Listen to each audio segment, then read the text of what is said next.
Bem-vindos à Geração V, V de Vota, um podcast em que provamos que é errado aquele clichê de que os jovens não se interessam nem participam. Nós contamos e votamos. Nestes 8 episódios, sentamos à mesa 32 jovens da sociedade civil e sem filiação partidária, com um representante de todos os partidos com assento parlamentar, para uma conversa informal, mas esclarecedora. O meu nome é Vasco Galhardo, tenho 28 anos e fundei o movimento Eu Voto, e esta é uma parceria com o Observador. Hoje convidámos para um café Alexandra Leitão, jurista e professora de Direito. Foi secretária de Estado da Educação do primeiro governo de António Costa e ministra da Modernização do Estado e da Administração Pública durante o 23º Governo Constitucional.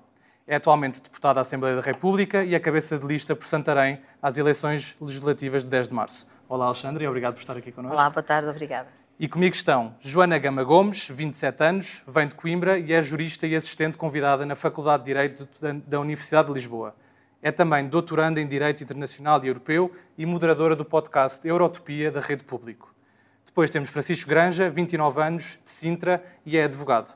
Trabalha na área dos direitos humanos e da economia social, em particular, com a relação das empresas com os direitos humanos. Catarina Doré, tem 22 anos, vem de Lisboa e é advogada estagiária.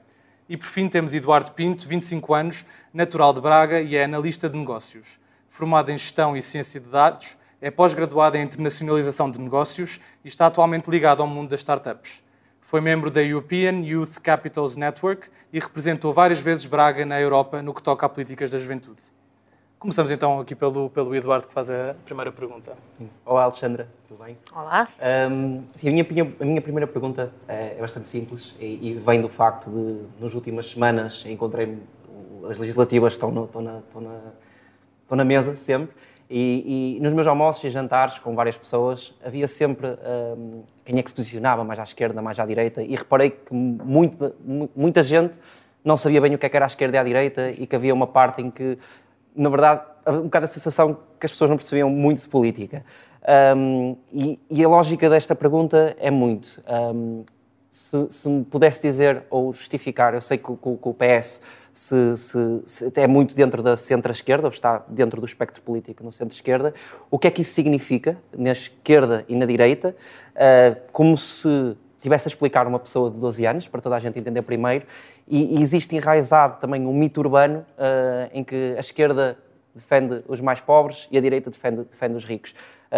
Se concorda também com isto e pronto, para desenvolver aqui esta parte. Certo, ok. Obrigada pelo convite, ao Vasco, a todos. Ora bem, Eduardo, eu sou daquelas pessoas, talvez um pouco antiquada, que continuo a achar que a distinção entre direita e esquerda faz sentido. Chamamos de direita e esquerda por uma circunstância absolutamente episódica da Revolução Francesa, mas ficou assim, e eu acho que isso continua a existir. Noto que, se calhar, nos jovens, há muito mais uma dicotomia sistema-não sistema do que propriamente direita e esquerda. Mas eu acho que depois, à medida também que as coisas, que a própria vida dos jovens vai evoluindo naturalmente e tem outras obrigações e outras responsabilidades, esta é a minha ideia e depois podemos falar sobre isso, também vão descobrindo mais esta diferença. Ora bem, então, onde é que eu ponho a diferença? Vamos assentar que o centro-esquerda aceita e vive na economia de mercado e, portanto, não tem ideologia comunista que pressupõe uma coletivização e uma não economia de mercado. Portanto, vamos assumir, porque aí a diferença é simples de traçar e é relativamente diferente, é bastante diferente. Se estivermos no centro-esquerda, na esquerda social-democrata ou do socialismo-democrata, tem como pressuposto viver numa economia de mercado. Pronto, vamos assentar nisto. Então, e aí pergunta-se, mas a economia de mercado é uma coisa do que é que distingue? É fácil. Distingue essencialmente 3 coisas. Distingue o papel do Estado, distingue a ideia de Estado social e distingue a ideia de igualdade. Eu tenho uma velha conversa muito interessante com vários amigos, que é se há ou não, eu acho que não há, uma tensão entre o princípio da liberdade e o princípio da igualdade. Eu rejeito muito a ideia de que haja uma tensão entre estes 2 princípios. Não há igualdade sem liberdade, como não há liberdade sem igualdade. Não há maior falta de liberdade do que a pobreza. Quem é pobre não é livre para tomar as suas decisões, porque, obviamente, está sempre à procura da próxima refeição e da comida para os seus filhos. E, portanto, eu não acho que existe essa tensão entre liberdade e igualdade. Outra coisa é o sentido de liberal que se usa hoje muito na Europa e que, sim, essa é um liberal versus social. Mas se chegarmos aos Estados Unidos, liberal não quer de todo dizer isso, não é? E, portanto, o primeiro ponto é a igualdade. Uma equiparação muito clara entre igualdade e liberdade, rejeitando que haja uma tensão entre elas, mas assumindo que elas são igualmente importantes. Uma igualdade de oportunidades, à partida, naturalmente, e que é um primeiro ponto. O segundo tem a ver com o Estado Social. E com aquilo que nós entendemos ser o Estado Social, até onde é que ele deve ir. Se o Estado deve regular ou se o Estado também deve prestar. Se o Estado deve apenas regular. Podemos ter um liberalismo total em que o Estado nem sequer regula. Podemos ter um liberalismo racionalizado em que o Estado regula, ou podemos ter um entendimento que, a meu ver, é de centro-esquerda, dentro do quadro de uma economia de mercado, estamos sempre nessa lógica, que é o Estado também ser prestador. Não é ser prestador em tudo, não é abrir cafés, é ser prestador naqueles que são considerados serviços públicos essenciais, desde logo a saúde e a educação, mas eventualmente não só. Eu, por exemplo, não me repugnaria nada, antes pelo contrário, que os CTT não tivessem sido privatizados. Os Estados Unidos são os Estados Unidos, o Reino Unido não é de todo um país sequer de centro-esquerda, e, no entanto, o Royal Mail nunca será privatizado, porque consideram que é um aspecto fundamental para a própria coesão social e coesão territorial. Portanto, este Estado Social assenta na ideia de que devemos assegurar mínimos de assistência, de viver, e que tem que haver serviços universais para todos e não apenas para os pobres, é um ponto essencial do Estado Social de Direito e do papel do Estado enquanto prestador em algumas áreas e não apenas um mero regulador do mercado. Eu diria estas três coisas. Depois há outros aspectos de natureza civilizacional que já foram traço distintivo entre a esquerda e a direita e que neste momento já não são.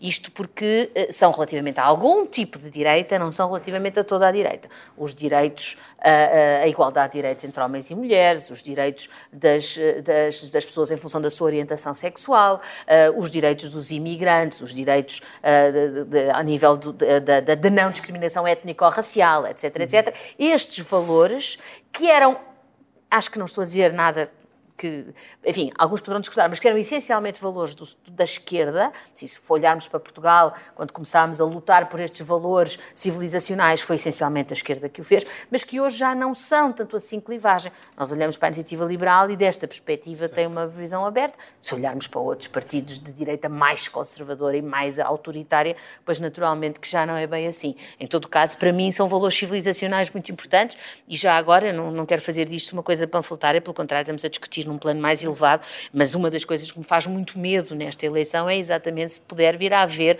um retrocesso nestas coisas que eu considero civilizacionais e que para mim já não são bem esquerda-direita, são civilizacionais. Sim, por exemplo, os direitos das mulheres, por exemplo. A Alexandra estava a dizer que defende a igualdade, mas outros partidos não defendem a igualdade?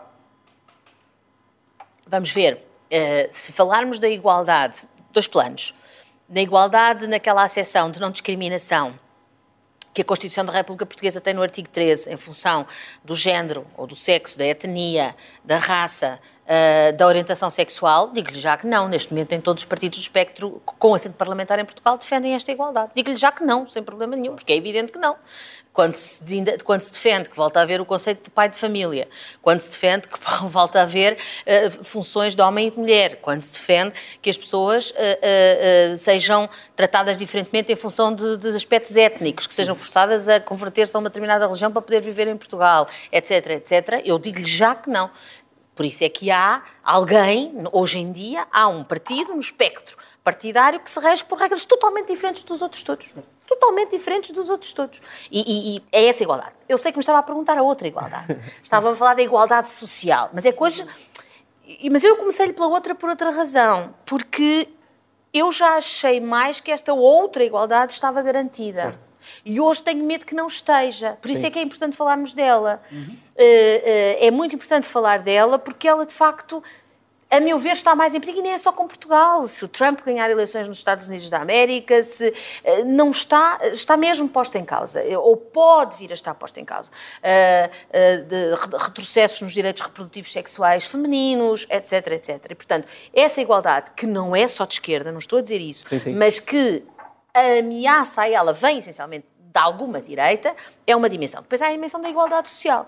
E aí sim, eu acho que a esquerda privilegia mais, ou a esquerda cuida mais da igualdade social do que a direita. Dou-lhe um exemplo de uma coisa, já vai chocar alguns, tenho à minha volta naturalmente jovens muito bem-sucedidos, mas a mim causa-me, alinho muito naquela ideia anti-meritocrática de que as pessoas que têm mais uma décima e portanto entraram em medicina é porque têm mérito e portanto isso primeiro, ninguém tem mais mérito por 1 ou 2 décimas, não existe isso, não existe, uma décima é um acaso. Já há quem defenda até o sorteio, que seria tão justo como uma décima. Mas nem é só isso. É porque a meritocracia, tal como é entendida por algumas pessoas, é uma espécie de justificação para o egoísmo. Eu estou aqui porque sou melhor. E, portanto, se eu estou aqui porque sou melhor, não tenho que me preocupar com quem ficou lá atrás. Porque quem ficou lá atrás, se tivesse trabalhado tanto como eu, se calhar também estava aqui. Vamos excluir os aspectos de natureza, suceder aos pessoas deficientes, etc. Portanto, vamos excluir isso. E o que eu digo é, pois, mas há pessoas que estão atrás porque partiram de trás, porque partiram mesmo de trás, e aí eu acho que o papel do Estado para garantir os direitos dessas pessoas que partem de trás é muito importante, e isso sim ainda distingue a esquerda da direita. Só uma coisa, desculpa, já os vou passar também a palavra aos meus colegas, é só, nesta situação da igualdade, mais em termos de igualdade social, uma coisa que se tem vindo a notar, a verdade é que o PS já está há 8 anos no governo, nos últimos anos tem estado bastante presente, mais vezes. Uma coisa que temos notado nos últimos tempos é, efetivamente, existem pessoas mais pobres, existem os mais ricos e existe uma classe média, é a estrutura da sociedade. E nos últimos anos, e cada vez mais, acaba por ser a estrutura. E o que nós vemos é a classe média está-se cada vez a aproximar da mais pobre. Como é que justificam isto? Isto acaba por ser está a ser uma igualdade, mas está uma igualdade cada vez mais para baixo. Eduardo, eu não sei se é rigorosamente verdade que a classe média está cada vez mais pobre. Não acho que isso seja rigorosamente assim. Acho que é verdade uma outra coisa que é igualmente preocupante. Se aproxima. É que nós, e quando digo nós país, e sim o governo do Partido Socialista nos últimos 8 anos fez um grande esforço para aumentar os rendimentos da classe, vamos chamar, média-baixa ou baixa. Designadamente através do aumento do salário mínimo nacional, que teve de facto um aumento exponencial de 60% em 4 anos. Não é? Um pouco mais de 4 anos. Em 2015, vocês eram crianças, mas em 2015 o salário mínimo nacional era 500 euros. E em 1 de janeiro de 2014 é 820 euros. A inflação também de 2024 é 820 euros. E a inflação não foi esta. Atenção, tivemos um pico de inflação agora, mas não de todo, tivemos anos de deflação. Todo o período da Troika foram anos, às vezes, de deflação, que também é mau sinal, porque quer dizer que houve contração da economia. Mas isto, portanto, para dizer que essa aproximação tem-se feito, tem acontecido e é má, mas tem acontecido mais pelo aumento, e ainda bem, do rendimento daquilo que podemos chamar de classe socioeconómica mais baixa e não pelo abaixamento da classe média. Mas isso é igualmente mau, porque é igualmente mau neste sentido, porque só demonstra também o quão bons partimos de trás. Quer dizer, quando nós tínhamos um salário mínimo de 500 euros há pouco tempo, não é? E, portanto, fizemos um esforço nessa classe, só que agora o que é que está a acontecer? Não conseguimos, enquanto país, ter uma economia suficientemente forte para que as coisas todas sejam empurradas na sua devida proporção. Bom, as relações, a classe média alta está sempre na média alta e não é impactada por nada disto que estamos a falar para baixo, mas os imediatamente a seguir. Isso é muito evidente na função pública. Na função pública nós temos uma tabela remuneratória única, em que os primeiros escalões da tabela foram comidos pelo salário mínimo. Portanto, o aumento do salário mínimo faz com que hoje a entrada na tabela seja para ir no 4º ou 5º, porque os outros estavam todos abaixo dos 500 euros. Mas também faz com que o imediatamente a seguir esteja uma diferença pequenina, porque não foi... Agora já foi, por acaso, em 2023, já foi aumentado um bocadinho, mas é difícil. Portanto, por isso mesmo é que eu acho qual é o grande desafio para o próximo governo. E, enfim, eu sou do Partido Socialista, estou a representar o Partido Socialista, portanto vou dizer, e acho que essa é a visão correta que o atual secretário-geral tem. É mudar, é transformar a economia, também com algum papel do Estado, não apenas, mas também, por forma a que a economia consiga produzir riqueza para que exatamente essa classe média consiga outros salários. Um dos problemas que nós temos hoje, que é um problema, não é um problema, é um desfazamento entre a enorme sucesso que nós tivemos nos 50 anos de democracia ao nível das qualificações, que hoje são, de facto, foi um sucesso. Enfim, se forem à Pordata ver a taxa de abandono escolar em 1974 era 60%, uma coisa assim, e outros indicadores, analfabetismo, etc. E hoje temos, não é treta, é a mesma geração mais qualificada de sempre e sempre a querer qualificar-se mais. Mas a economia não acompanhou, razão pela qual muitos vão para fora, porque a qualificação aumentou muito, o rendimento que a pessoa espera oferir em função do investimento que faz na sua formação ainda não acompanha. E isso é o grande desígnio, eu acho que deve haver para o próximo mandato. E designadamente espero que seja... Vou pegar aqui na deixa do Eduardo, porque a Alexandra falava da igualdade e eu também vejo a educação como um grande equalizer, não é? Das pessoas que não nascem com os mesmos privilégios umas das outras. E agora, há uns dias, saíram falava dos dados que, acredito também fosse falar disso, dos dados que saíram do INE, do abandono escolar. Subiu um bocadinho, subiu 3 para 24. Exatamente. E queria perguntar à Alexandra, porque a Alexandra foi Secretária de Estado da Educação, e nós podemos dizer o que é que está bem, mas queria que a Alexandra identificasse o que é que está mal, o que é que não temos conseguido fazer, o que é que está mal na educação, o que é que vê como os pontos a melhorar.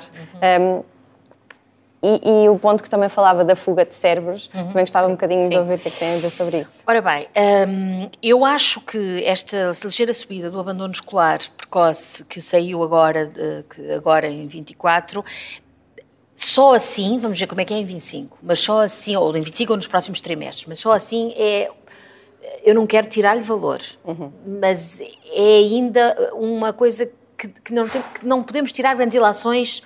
Não digo que possa ser uma anomalia estatística, mas que não podemos ainda tirar grandes consequências. É uma subida pequena, a seguir a 2 anos, que o Ministério da Educação considerou como atípicos. Ouvi hoje no jornal que o INE diz que não são atípicos. Mas, enfim, estamos aqui numa filigrana enfim, porque o percurso tem sido sempre muito positivo, 16, 17, sempre a cair, abaixo da média europeia. Portanto, primeiro, quando eu comecei a ser Secretária de Estado da Educação, o objetivo era descer abaixo dos 2 dígitos, e hoje estamos nos 6, mesmo com este subida, e, portanto, abaixo da média da União Europeia. Portanto, sem dar um grande valor a isto, mas obviamente exigindo atenção, é óbvio que há coisas a mudar na educação, desde logo porque, como disse bem, se há sítio onde as diferenças à partida devem ser esbatidas ou nunca são eliminadas, mas devem ser mitigadas ou esbatidas, é exatamente na educação e na educação pública, por princípio, porque é aquela que está acessível a todos. E o que nós temos verificado é que depois de um período de 3 décadas em que foi um boom louco, quer dizer, nós passámos de ser um país, vocês nem fazem ideia, nem eu faço ideia, não é? Um país em que quando eu andei no equivalente ao atual 5º e 6º anos, aquela era a escolaridade obrigatória. A pessoa podia sair aos 12 anos com o equivalente ao 2º ano do preparatório, que era como chamava. Quer dizer, hoje estamos nos 18 anos e é um valor em si próprio. Eu já vi cá partidos que acham que se deve reduzir a escolaridade obrigatória, que é uma coisa que me deixa para lá de zangada, mas isso é uma vitória constante, com acompanhamento, por exemplo, do ensino profissional para os alunos que queiram fazer de outra maneira. Tudo isso é estar na escola, tudo isso é formar-se, tudo isso é qualificar-se, sem haver aqui nenhum tipo de científico ou humanístico ou outro. Onde é que a escola... Qual é o problema? O problema é que os serviços públicos, e aqui incluo também o Serviço Nacional de Saúde, embora seja muito diferente, mas os serviços públicos, obviamente, que são serviços exigentes do ponto de vista financeiro, orçamental, do ponto de vista organizativo e até do ponto de vista de uma coisa que é muito discurso ultimamente em todo o mundo e que eu acho muito injusta, que é da permanente comparação com o setor privado. Eu acho um bocadinho injusto que se compare sistematicamente uma escola pública X com uma escola privada Y, ou até que se compare a escola pública na Estrela com a escola pública em Chelas, e que queiramos comparar estes resultados. Não podemos comparar o incomparável, exatamente porque é para todos, porque não há seriação, porque não há seleção, porque não pode haver seleção, porque têm que lá estar todos, e portanto comparar o incomparável vai sempre perder. A escola pública vai sempre perder na comparação. A localização socioeconómica. Claro, a localização dentro da própria rede pública. Urbano, rural. Claro, urbano, rural, socialmente, economicamente mais privilegiado ou menos. Eu não sou muito favorável, ou melhor, não é ser muito favorável, não sou assim daquelas pessoas que adoram engenharia social, tipo pôr os miúdos daqui e ali, aquela engenharia social de meter um prédio de habitação social no meio de um sítio, mas a escola pode fazer isso sem ser propriamente engenharia social. O próprio facto de nós facilitarmos, por exemplo, que os alunos da ação social escolar entrem numa escola que queiram, da rede pública e não apenas pela morada, permitindo, já cria uma diferenciação. Agora, o que é que eu acho? Ter turmas heterogéneas, enfim. Quando eu andei na preparatória, havia a turma dos filhos dos professores. Pronto, não é? Quase, não, era só por acaso, mas, e isso é uma coisa que nós tentámos muito acabar com isso, não é? E ter uma coisa mais, se quisermos, democrática. Agora, é muito financeiramente pesado, não é? Portanto, o Estado tem que fazer um esforço constante do ponto de vista orçamental para manter nos níveis que deviam ser melhores que a escola pública tem que ter, quer do ponto de vista dos seus trabalhadores, professores e não só, quer do ponto de vista até das condições, do ponto de vista dos meios tecnológicos, etc. Portanto, é um esforço muito grande que num país mais pobre, como ainda é Portugal, apesar de tudo, se torna difícil de fazer, mas que, portanto, acho que deve ser melhorado. Acho que nós precisamos de dar aos alunos da escola pública, por exemplo, uma coisa que nós temos aqui e que nós chamamos de explicações para facilitar. Eu vi essa vossa medida. Que é...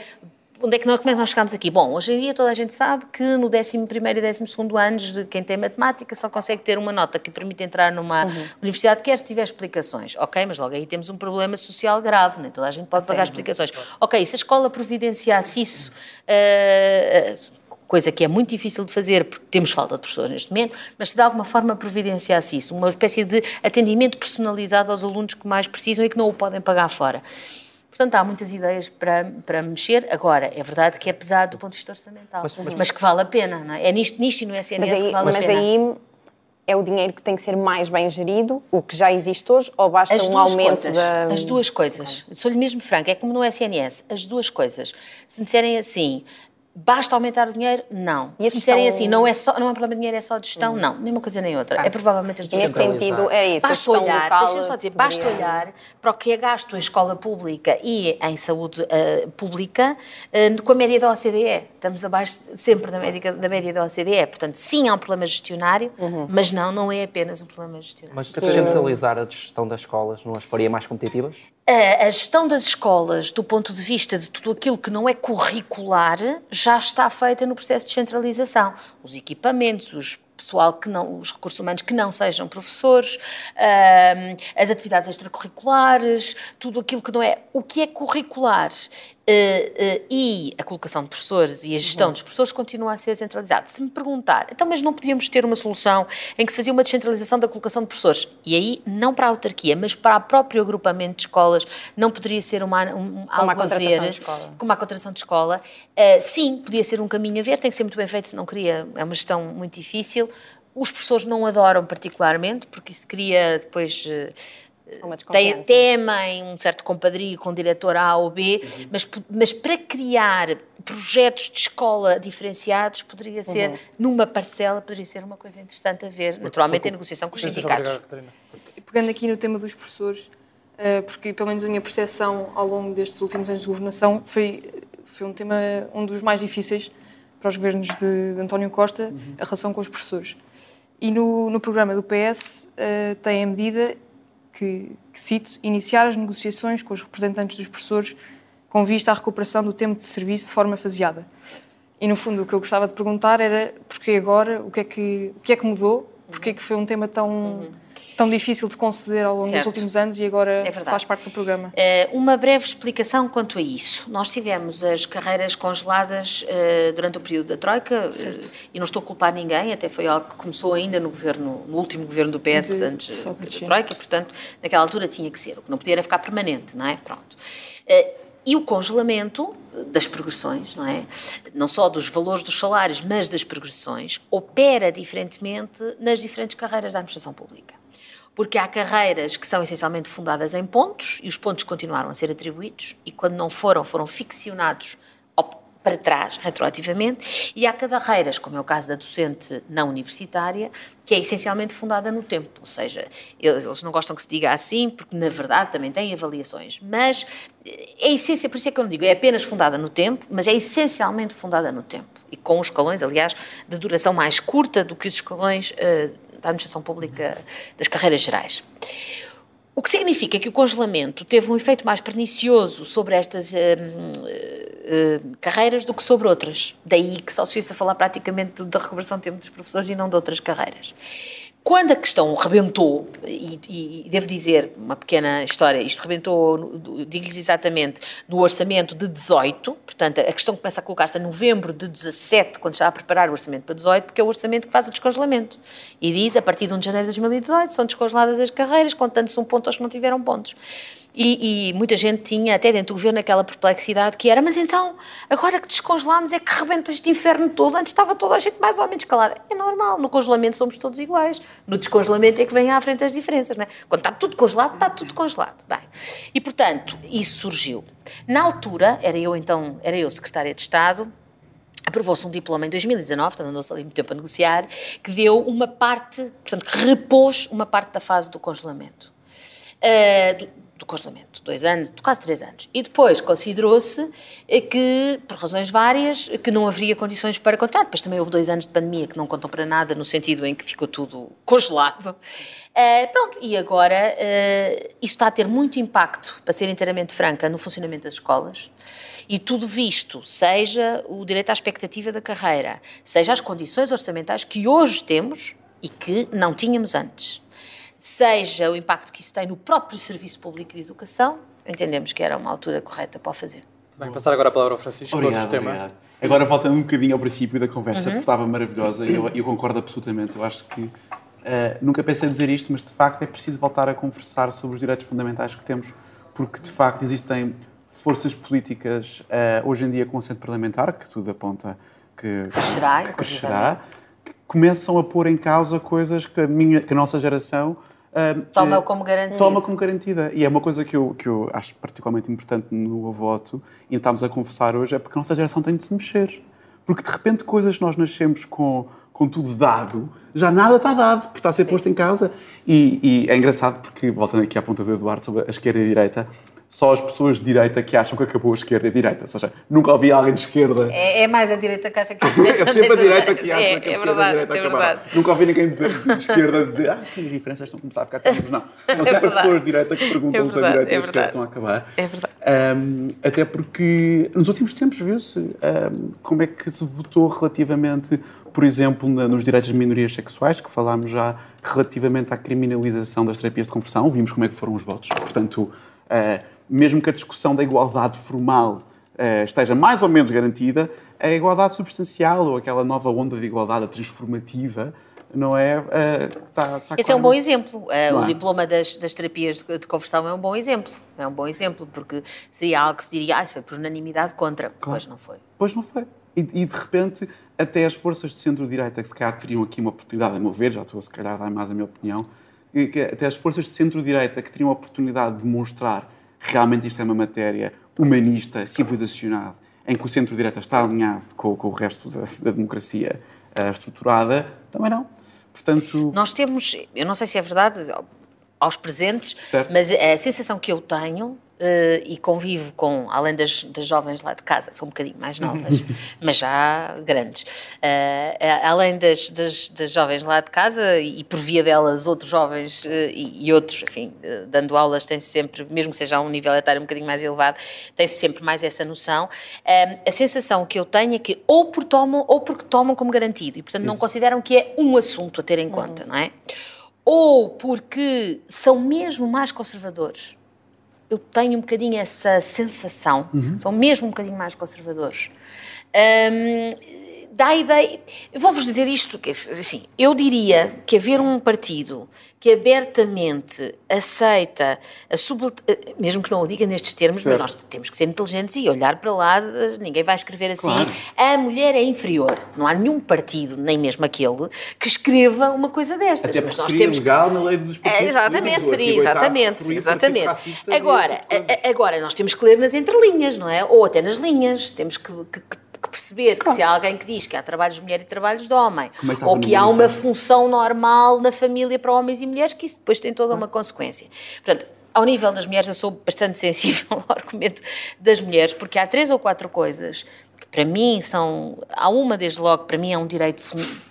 Eu sei que esta lá está, por isso é que eu se calhar vou... Por exemplo, a mim faz-me muita confusão o retrocesso que poderia haver em matéria de interrupção voluntária da gravidez, por exemplo. Como houve nos Estados Unidos? Como houve nos Estados Unidos. No Roe versus Wade? Sim, que deixaram isso aos Estados, o que significa que há Estados onde é crime até em caso de malformação, e há outros que vão até às 22 ou 23 semanas, coisa que eu aí também não concordo, que fique bem claro, não é? Nós temos uma lei recuada, a nossa lei é 10 semanas, é uma lei recuada, e mesmo assim foi uma lei aprovada em 2007. Eu votei no referendo de 97, que chumbou, e fiquei muito neura, e considero que foi dir-me-ão, mas eu sei, enfim, eu até sou católica, mas muito progressista, mas acho mesmo que é uma coisa importante de se ver, assim como,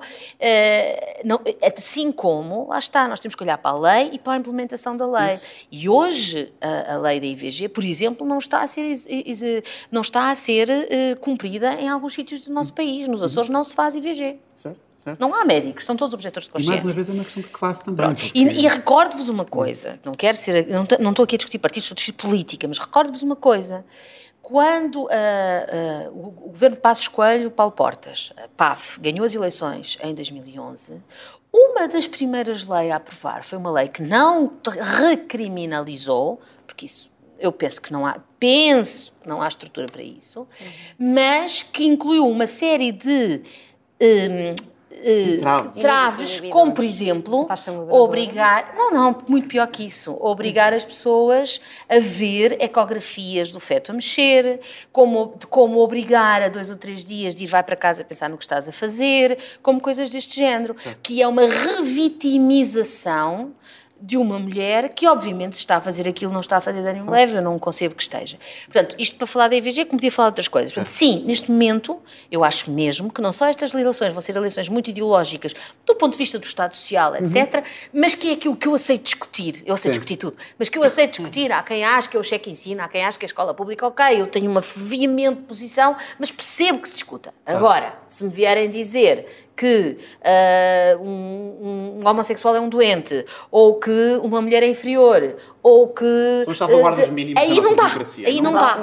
Mas eu tenho uma pergunta ainda para fazer, que isto não era uma pergunta Nós temos que avançar, que inclusive não sei se vamos conseguir abordar aqui todos os nossos temas. É muito rápido. Até porque eu acho que há uma falta de debate político sobre Portugal no mundo. Ou seja, estamos sempre sentados para dentro e particularmente na área dos direitos humanos, preocupa-me as 28 mil pessoas que morreram na Palestina no espaço destes meses. E isto é uma pergunta que eu faço porque, de facto, quando estamos a pensar nos partidos que vão liderar a República Portuguesa, no governo, não é? É importante perceber qual é que é a posição que a Alexandra acha que Portugal devia ter. É fácil, é a do Secretário-Geral das Nações Unidas. Certo. É claramente a do Secretário-Geral das Nações Unidas. Devíamos acompanhar a África do Sul. E o reconhecimento, que sem o Secretário-Geral das Nações Unidas, que sem, em momento algum, ao contrário do que foi dito, pôr em causa o caráter absolutamente hediondo do que se passou no dia 7 de outubro, também não escamoteia o caráter hediondo do que aconteceu a seguir e do que continua a acontecer a seguir. Portanto, eu acho que aí a posição do secretário-geral, que por sinal é português, mas se não fosse eu diria o mesmo, se fosse esta a posição dele, acho que é a posição certa.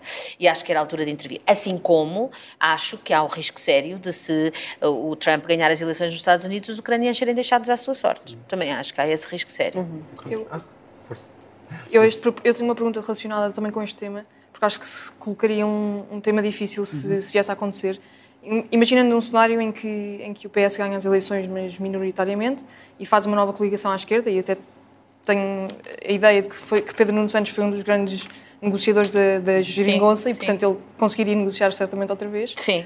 Isso coloca umas posições difíceis para o PS, no sentido em que como é que conciliam as posições internacionais dos partidos mais à esquerda, nomeadamente em relação à Rússia, em relação à NATO. Na verdade, relativamente a isso, a questão coloca-se essencialmente com o Partido Comunista Português. Coloca-se menos com o Bloco de Esquerda e quase não se coloca, ou não se coloca com o LIVRE. A saída da NATO. Está no eu, quanto a isso, percebo que os aspectos internacionais tenham assumido, fruto destes dois eventos, enfim, terríveis, tenham assumido uma importância nova, mas a verdade é que isso não foi um obstáculo entre 2015 e 2019. Aí as orientações foram sempre as do Partido Socialista enquanto esteve no governo, no período da geringonça.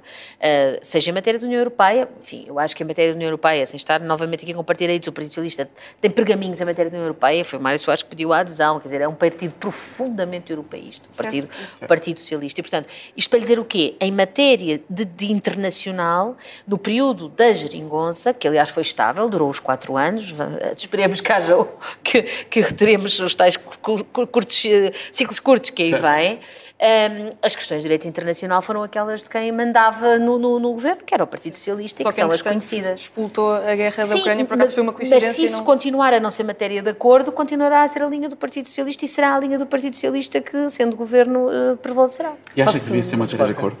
Acho que não.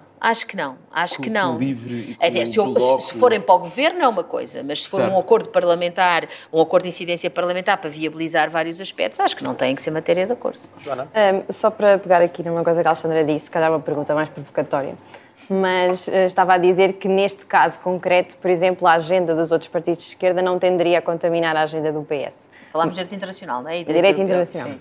Mas agora, voltando à questão que estávamos a ter há pouco, falávamos aqui, pronto, sem estar com eufemismos, das posições do Chega que poderiam também influenciar uma coligação de direita, mas nesse caso a Alexandra já consideraria mais realista as posições do Chega contaminarem a agenda do PSD do que as acho por dos várias... colegas de geringonça contaminarem o PS. Acho não posso comprovar o futuro, mas tenho vários argumentos para dar. Em primeiro lugar, porque uma coisa é deixar de fora a agenda internacional, outra coisa é deixar de fora aspectos fundamentais da agenda interna, não é? Como, por exemplo, revisões de Código Penal, como, por exemplo, enfim, até da Constituição, mas revisões de Código Penal, como aspectos que têm a ver com uma lógica muito securitária, imigração. Alguém aqui acredita que o Chega viabilizará um governo da AD, estando dentro ou fora do governo, sem, por exemplo, exigir as famosas cotas para a imigração? Eu acho que não viabilizará. Bem, se o Chega vier a viabilizar na íntegra ao programa do PSD, veremos, eu diria que mesmo assim acredito na palavra do Montenegro, porque diz que não quer. Mas não é isso que se perspectiva. Ou seja, primeiro, direito internacional, direito interno, apesar de tudo, são secções mais separáveis, e depois, porque o próprio líder do Chega vem repetidamente dizendo que o vai exigir. Que exigiria o Ministro da Administração Interna, por exemplo, não é? Eu vi a apresentação, não vi toda, mas vi uma parte da apresentação do programa do Chega. E há uma fase, que aliás vem destacada depois, que é, sim, vai haver, ele diz mesmo, sim, vai haver limitação de direitos. Quer dizer, e isto, até a própria lógica, por exemplo, da Iniciativa Liberal, de quem eu não tenho nada em comum, ou tenho em comum, porque vou dizer que tenho, mas que tem uma lógica completamente diferente relativamente a isto. Portanto, eu acho que sim, que a contaminação, aqui não no sentido de doença, mas no sentido de implicar uma maior cedência da AD às posições extremistas do Chega, acho que sim. É um risco real. Acho que é um risco real. Eu tenho mais duas coisas. Quer dizer, se toda a gente mudar de opinião entre aqui e para o próximo mês, pois com certeza, com os dados não me parece que seja assim. Ao passo que no caso da geringonça já foi assim, já se fez e já se viu como foi. Eu tenho duas coisas que queria falar. Uma porque nós roçamos aqui no meio, que falámos um bocado dos populismos. Eu vi que a Alexandra falou disso na apresentação do programa. E tirando aqui um bocado esta discussão para o lado daquilo que são programas eleitorais, porque nós sabemos que a maioria da população não os lê, é uma realidade. Nós sabemos que as pessoas vão picando aqui e ali e é por isso que vão votando. E eu acredito numa situação em que eu vejo na nossa sociedade, em que eu sinto que o que aconteceu de existir partidos cada vez mais extremistas é um reflexo de um problema que nós temos vivido há anos em sucessivas falhanços dos governos que têm ido para mandar, basicamente, no país. E um dos casos mais fulcrais é, por exemplo, eu no meu caso, eu trabalho muito com startups, com empresas, e eu vejo um bocado nesta lógica aquilo que aconteceu, que é, vamos imaginar que eu tenho a minha empresa e que eu nomeava alguém para diretor do departamento de marketing. E essa pessoa, fazendo aqui esta analogia, não corria bem no departamento de marketing e eu dizia, ok, vou-te dar outra oportunidade e vou-te colocar, por exemplo, no departamento de publicidade. Essa pessoa falhava. E a seguir, eu ia pegar nessa pessoa e ia meter lá CEO, o que não faz sentido. E foi isso um bocadinho que aconteceu com o Nuno Santos. porque falhou em duas... É um bocado, porque falhou em duas pastas, foi demitido, ou demitiu-se nas duas, e neste caso, agora, foi para líder do partido. E isto também faz as pessoas estarem um bocado cansadas, constantemente nestas coisas, porque é aquilo que as pessoas sentem e que faz que as pessoas também virarem um bocado ao extremismo, quase como um voto de revolta, ou precisamos de mudar alguma coisa. O que é que a Alexandra acha disto? Bom, Pedro Nuno Santos à parte, e já lá vou, eu uma vez escrevi no jornal onde escrevo, escrevi foi logo um dos primeiros artigos que escrevi que pessoas discriminadas e com problemas reais procuram soluções radicais. E não escrevi sobre Portugal, ou melhor também era, mas era sobre a Europa toda. Era, no fundo, dizer, há um conjunto de pessoas que se sentem vencidos de um certo sistema. Consideram-se, havia os vencidos da vida, não é? Vencidos do sistema, que não é Portugal, também é Portugal, mas que é esta lógica de globalização, esta lógica de que nós hoje temos uma sociedade onde há tudo, mas onde quem não tem fica muito mais atrás do que ficava antes, onde é muito mais difícil ser um have-not, onde é muito mais difícil. E, portanto, essas pessoas tendem a radicalizar-se. É evidente, tendem a radicalizar-se porque estão revoltados com o sistema que não lhes deu. Porquê que não votam, se calhar, nem AD nem PS? Porque não gostam dos partidos do sistema. Porque dizem, eles são os dois responsáveis pelo sistema que a mim não me resolveu os meus problemas. Isso não é uma responsabilidade direta do sistema? Não, exato. Ou seja, eu acho é que, primeiro, eu compreendo isso e tem que haver um discurso para essas pessoas. E eu acho que o discurso para essas pessoas, e aqui venho àquilo que eu defendo, é o Estado Social. O discurso, mesmo que as pessoas sintam que aquele Estado Social lhes falhou, e eu acho, e não sou só eu, há um artigo recente do Financial Times, onde se diz uma das maiores razões para os extremismos, essencialmente os extremismos de direita na Europa, são os maus serviços públicos. Porque as pessoas sentem, eu tenho direito a mais, eu pago impostos, eu tenho direito a mais. Porque as pessoas nunca pensam que se tiverem falando de SNS, se tiverem uma coisa mesmo grave, é o SNS que as vai curar. Pensam nas filas para tratar uma pneumonia ou uma constipação. Não entrando pelo SNS, que era só, se quiserem, mas não é agora o tema, dizer o seguinte, eu acompanho nisso. Percebo que o sistema tem que melhorar para que as pessoas não se revoltem contra ele.